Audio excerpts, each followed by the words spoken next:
Well, film can do a lot of things. It can either just show it and just have it be that, where you can make it an entertainment piece like Network or something like that, or you can just, our Sweet Smell of Success, films that I quite admire. We just show what power looks like and you have fun with it. I used to think my father was the strongest man in the world, until I discovered what he had been hiding in the confidential files of the Los Angeles Police Department. That sentence, taken from an audio recording found among the final notes of David James Redford, the son of Hollywood legend Robert Redford, shocked the entire industry. The man America idolized as a symbol of integrity, a champion of environmental causes, a model father, was not as flawless as the public believed. In his final words, David revealed a series of staggering truths, secret LAPD files that had monitored his father for years, hidden relationships that nearly destroyed the family, undisclosed illnesses that drove him into seclusion, and even a missing document that could forever alter how the world saw Robert Redford. There were also details that David admitted made me realize I no longer recognized my own father. So why did it take David until the end of his life to speak out? Let's uncover the story. 1. I once thought the greatest darkness in my father's life came from roles he never completed. But in truth, it came from the places he hid himself away from the camera. That afternoon, inside the old storage room of the Sundance Institute in Utah, where thousands of reels and documents chronicled cinema's history, David was researching material for his documentary Digital Privacy: The Illusion of Freedom. Autumn sunlight streamed through the dusty window, glinting off boxes stacked with forgotten files. When he pulled out a yellowed cardboard box, he froze at the label on the corner Los Angeles Police Department confidential file, ADI 4472, Robert Redford. His heartbeat quickened as if he had just touched a secret someone had tried to bury for half a century. In 1973, Hollywood was reeling from scandals, anti-war protests, and the political aftershocks of Watergate. During that period, the Los Angeles Police Department established a covert division called the Confidential Intelligence Unit, tasked with monitoring public figures who might influence public opinion. According to a 2022 Radar Online investigation, the watch list included major names: Jane Fonda, Jack Nicholson, Steve McQueen, and notably Robert Redford, the rising star of Butch Cassidy and the Sundance Kid 1969, and The Sting 1973. One of the documents David found was a short typewritten report containing only a few lines. Subject: Robert Redford suspected of subversive behavior and possible ties to anti-government movements. Monitoring to include private residence social events and sexual conduct. David wrote in his journal, "My hands trembled when I read the words sexual conduct. All my life I thought my father hated scandal. Why then was he being watched for his private life?" Another section of the file described in detail Redford's Beverly Hills residence on Hillcrest Road. A hand-drawn floor plan marked mic line points, indicating wiretaps placed through phone cables in the summer of 1974. The second page chilled David further. Multiple female visitors identified. Subjects include actresses and socialites. No evidence of narcotics, but alcohol consumption frequent. In his diary, David wrote, "I remember the nights my mother cried in her room, and my father said it was just tabloid nonsense." Now, I'm not so sure, maybe she already knew what I've only just discovered. Another report referenced an apartment at 1133 Sunset Boulevard leased under the name of Redford's production company, Golden West Productions, but registered by his assistant. The police note read, "Suspect uses location for private meetings. Subject seen arriving after 10 p.m., leaving before dawn." David visited the address in 2016. In a recording sent to a friend, he described, The place is now just a block of gray bricks windows rusted overlooking traffic. I stood there and thought maybe this was where my father lived his other nights, where he wasn't Robert Redford, the world's idol, but just a man hiding from his own reflection. By the mid-1970s, Robert Redford was being hailed by the media as Hollywood's moral compass. Time magazine in 1974 featured him on its cover with that very title. Ironically, that same year, the police listed him as a long-term surveillance subject. The reason was political. Redford had publicly opposed the Vietnam War and supported environmental movement stances that the government saw as left-leaning and un-American. Some reports even suggested Redford had funded independent filmmakers accused of anti-establishment activity. The moral hero image, it seemed, was only a shell. Behind it, Redford lived with fear of being watched, betrayed, or exposed.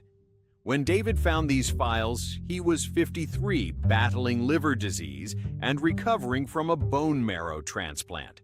In an audio note recovered after his death, he said hoarsely, "I grew up believing my father never lied."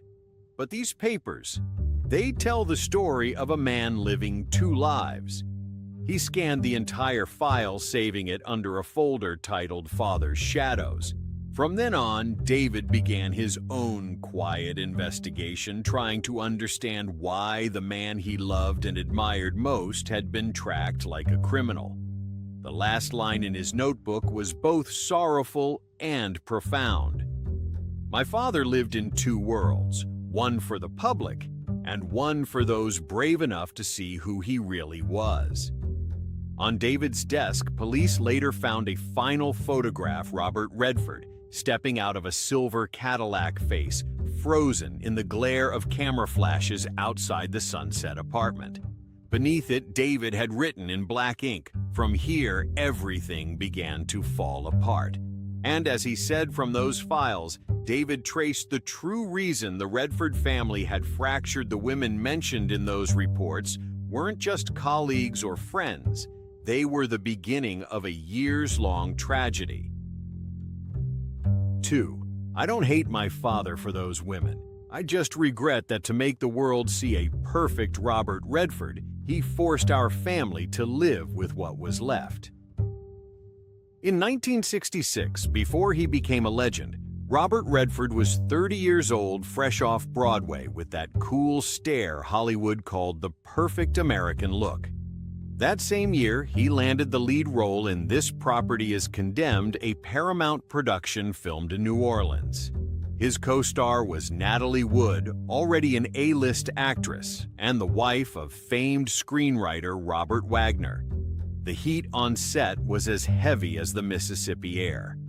Natalie and Redford often stayed late after filming, reviewing scripts, laughing until midnight. A lighting technician later told Cinemagic Weekly in 1983, "There was something magnetic between them. When the director yelled, 'Cut!' they kept looking at each other as if the scene wasn't over." Rumors spread across Hollywood after a Los Angeles Herald-Examiner reporter spotted them leaving the set together at midnight unaccompanied.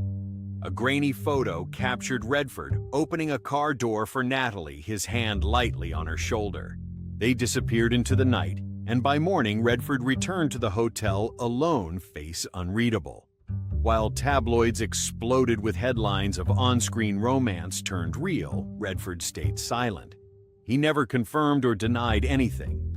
Natalie, ever composed under the spotlight, said nothing either. But the crew whispered that after the final shoot, Redford had given her a postcard with just 4 words, "You deserved more." 7 years later, Hollywood buzzed again, this time about Redford and Barbra Streisand in The Way We Were, 1973. The film told of a turbulent romance between an activist and a charming man, a story mirroring Redford's real life.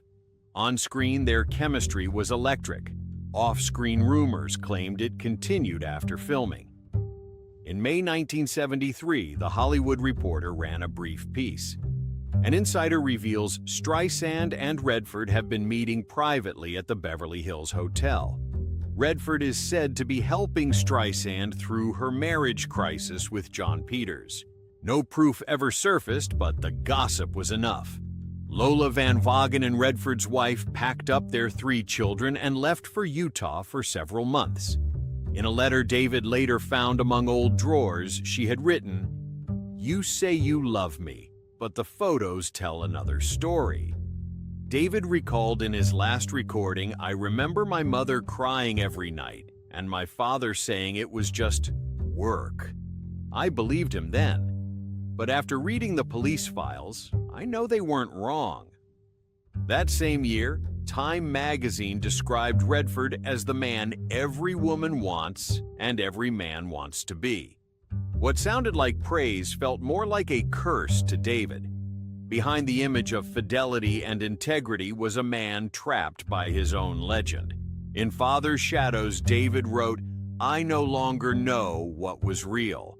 My father always smiled for the camera, always held my mother's hand when the press was there." But the letters and notes in those files show he lived 2 parallel lives, one for the world and one for the women he hid. Colleagues who worked with Redford confirmed his irresistible charm. Actress Jane Fonda, his co-star in The Electric Horseman, 1979, said in an interview with Vanity Fair, "Redford could make you believe he'd love you forever just by looking at you for 5 seconds. Then he'd turn away, and you'd be left with emptiness." Redford's PR team was known for being impeccable. Every rumor vanished within days. Reporters were paid off, articles withdrawn, and the perfect man image remained intact. But within the Redford household, the cracks widened. By the 1980s, as Redford immersed himself in major projects like Ordinary People 1980 and Out of Africa 1985, Lola drifted further away. After 27 years of marriage, they divorced. The court papers cited only irreconcilable differences, but David knew the real cause was the silence between the camera flashes. To the world, Robert Redford remained untarnished, a man of grace and principle. But to David, he was the father whose every appearance on screen reopened old wounds. He once wrote to a friend, "I love my father, but I cannot love the image the world worships. That man is not him."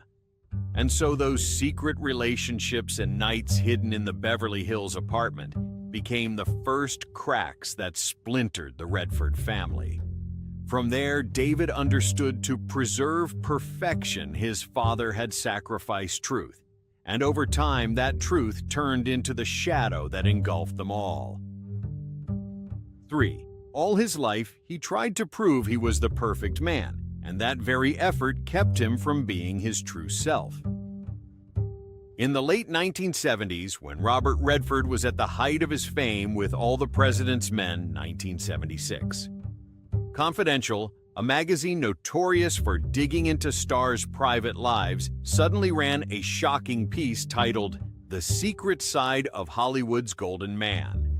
According to an anonymous source in the article during the filming of Downhill Racer 1969 in Tyrol, Austria, Redford had a special close relationship with a male Austrian photographer.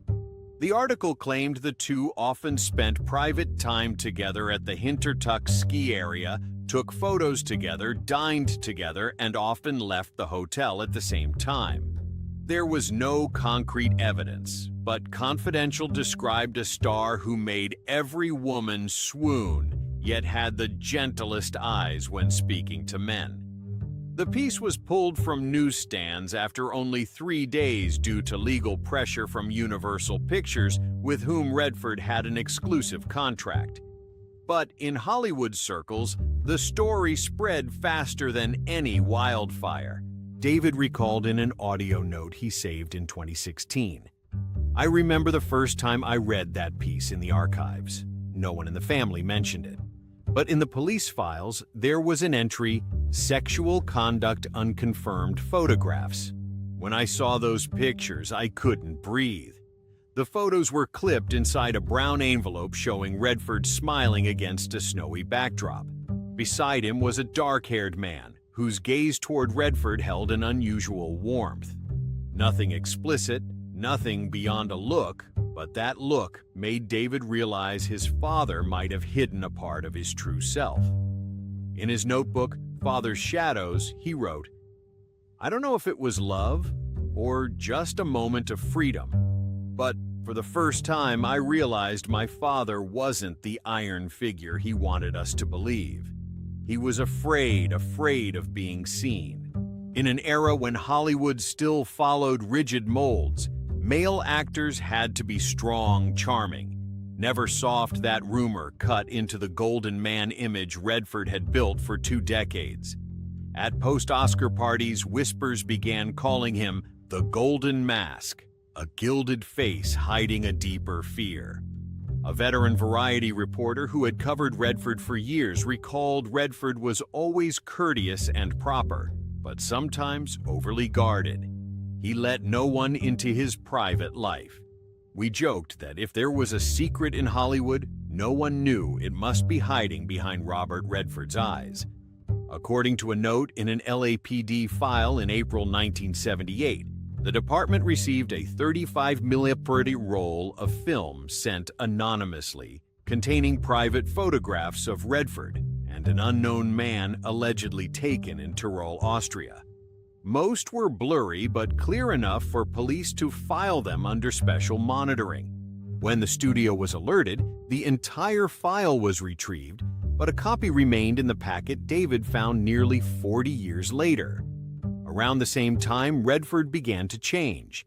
He made fewer party appearances, refused to answer questions about his personal life, and became increasingly private.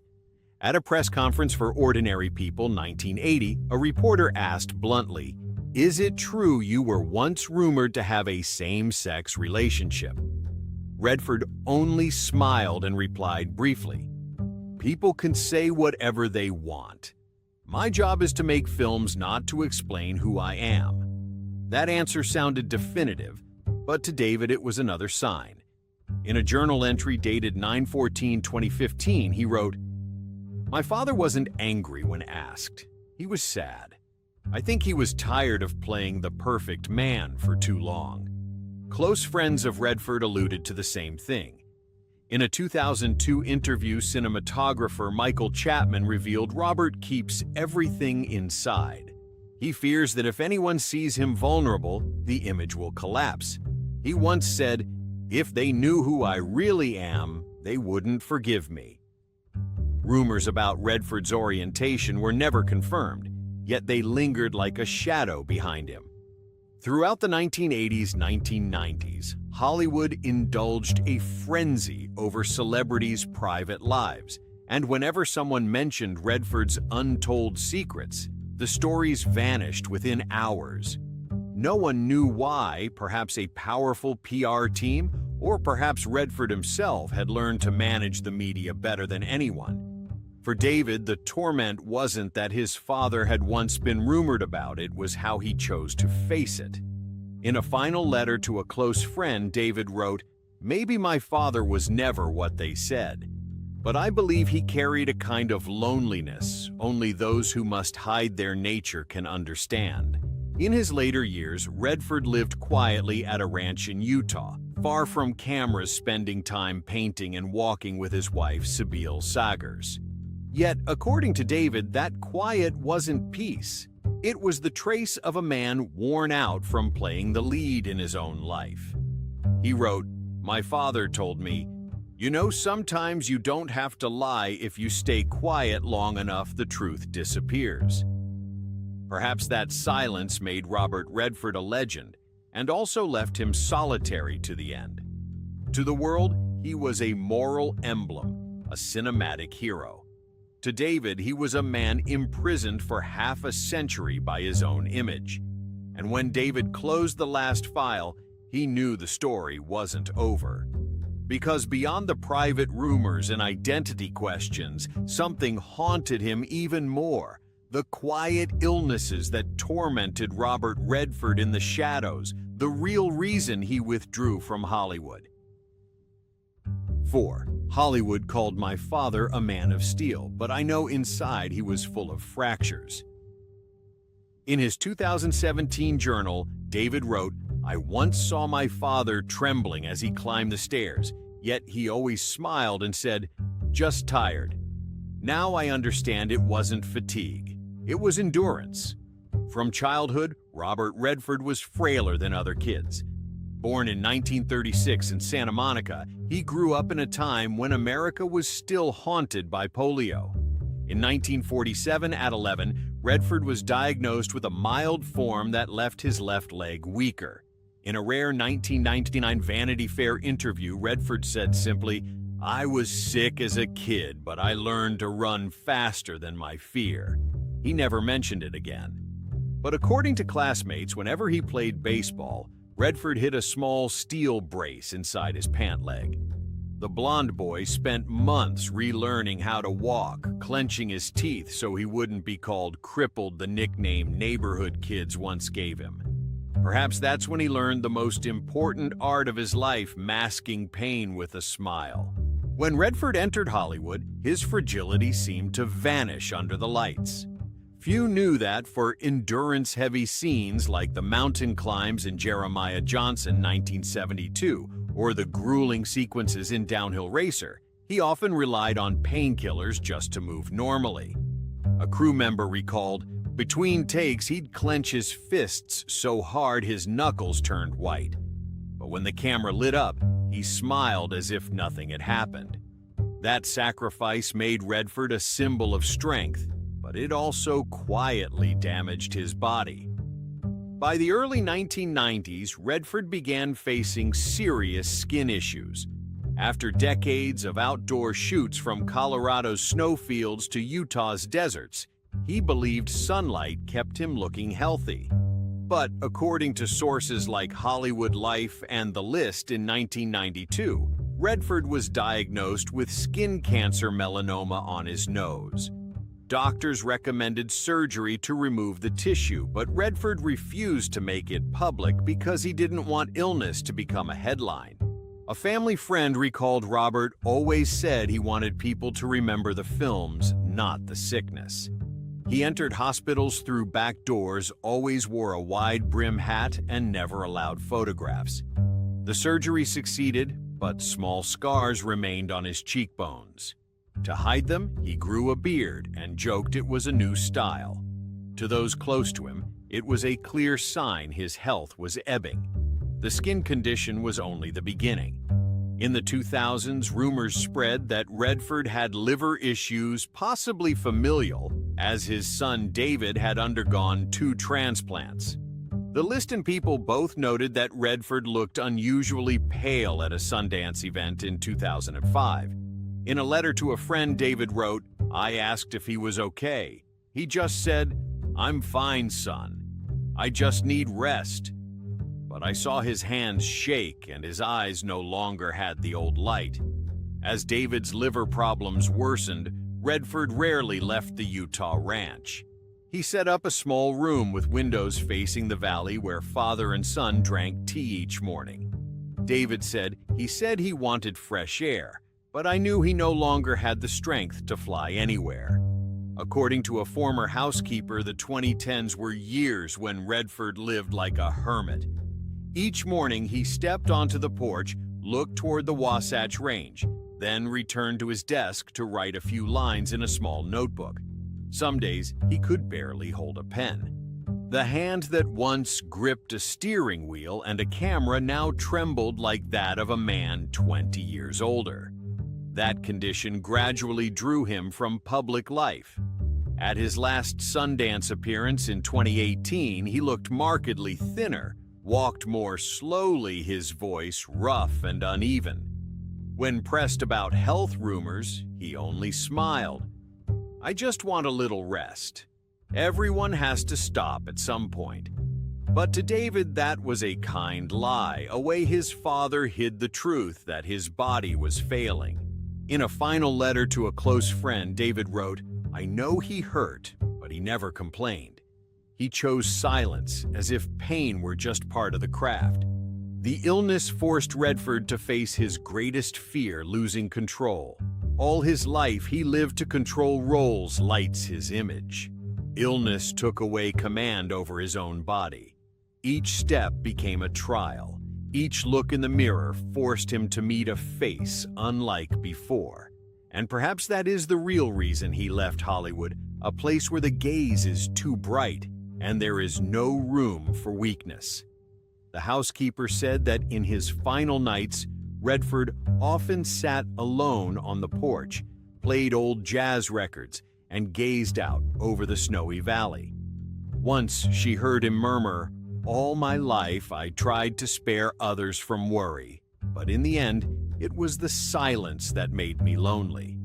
For David, that is the most haunting image, the father the world exalted, as Hollywood's Man of Steel was, in truth, only a weary body battling for each breath. 5.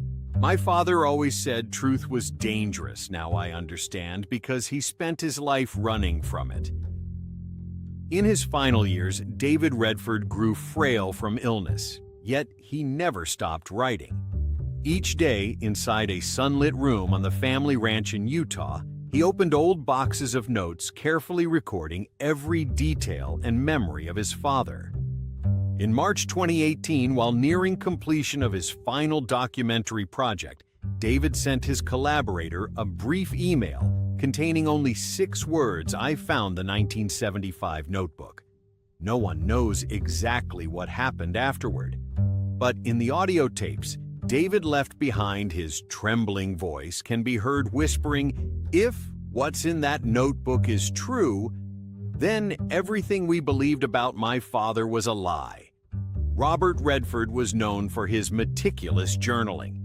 From the start of his career, he carried a leather-bound notebook everywhere, jotting down ideas, dialogue, and quiet observations. But the 1975 notebook was different. It wasn't about work. It was the only one he kept locked away, untouched by anyone, not even his wife or children. According to David, the notebook was written between 1974 and 1975 during a time when Redford faced an LAPD investigation while his career was soaring. In a tape dated May 4, 2018, David said, "My father once told me 1975 was the year he almost lost everything. That notebook holds what he feared most, the deals, the meetings that were never meant to be spoken of." From the documents David gathered, he believed the notebook detailed shadowy encounters with Hollywood power brokers, suggesting that Redford made compromises to protect his image amid the investigation. Some pages were smudged, yet one line remained legible. "No one can know what we traded. Reputation is a currency too." In his own journal, David wrote, "Maybe he traded something, a person or a secret. But without a doubt, he paid a price to preserve the image America worshipped." In May 2018, David visited the family archives in Provo, Utah, which stored all of Redford's scripts, photos, and personal memorabilia. He was accompanied by cinematographer Greg Ricketson. In a 2021 interview with the Salt Lake Tribune, Greg recalled, "We opened every box, but the notebook wasn't there. All that remained was a torn leather cover, some ash stuck inside, and a first page scrawled with the words, 'They knew everything.'" They photographed the page, but when Greg returned the next day, both the cover and the scrap were gone. No one knew who had taken them. Other sources, including a 2022 article from The Guardian, claimed that Redford destroyed the notebook in 1990, just before founding the Sundance Institute. A former employee said Robert burned a pile of old papers in his backyard. When I asked, he told me, "Some memories shouldn't come back to life." If that was true, the 1975 notebook may have turned to ashes 3 decades earlier. Yet its contents seemed to survive as fragments of sentences appeared in David's surviving materials, phrases filled with guilt and dread. One read, "We silenced them before they could talk. It was the only way.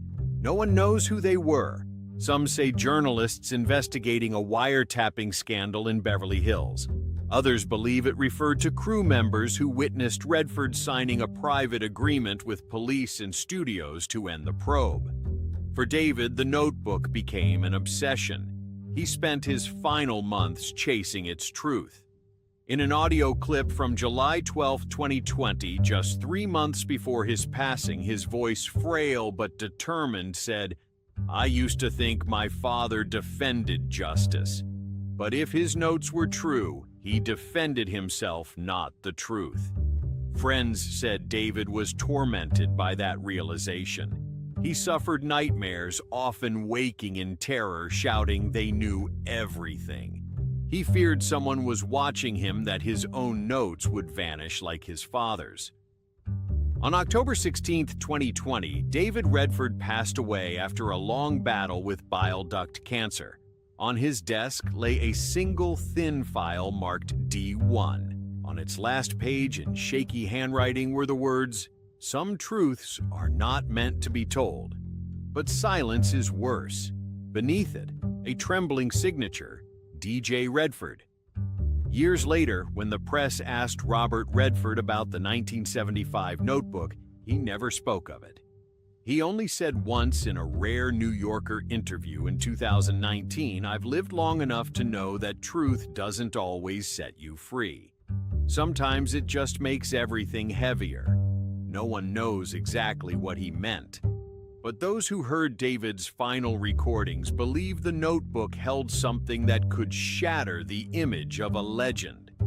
Because as David's final words declared, "There are truths meant to die with my father." That was the line that ended all his tapes, his voice fading into the sound of wind blowing through a Utah window. There was no anger left, only sorrow. And from that moment, Hollywood began to sense that behind Robert Redford's gentle smile, behind decades of golden light and heroic roles, was a man burdened by secrets too heavy to speak. So was the 1975 notebook real, or the fevered vision of a dying son? If it existed, did Robert Redford destroy it to save his reputation or to shield an entire generation of power in Hollywood?